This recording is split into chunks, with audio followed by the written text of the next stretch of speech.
আজকে সকালবেলায় যখন আমি অফিস যাওয়ার জন্য ভাত খাবো বলে রেডি হচ্ছিলাম, দেখলাম যে মা কি একটা বানিয়েছে। তারপরে দেখলাম যে চিকেন স্টু, আর এই টাইমে চিকেনের এইভাবে খাওয়াটাই খুব দরকার।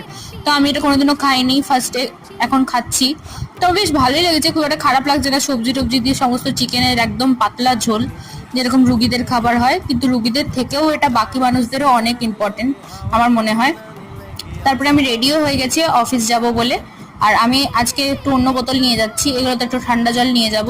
কারণ রোজ অফিস যাই আর এত গরম লাগে, মুখে চোখে যে একটু ঠান্ডা জল দেবো সেটাও পাই না। আর ওখানে সব ঠান্ডা নেই, সব গরম জল।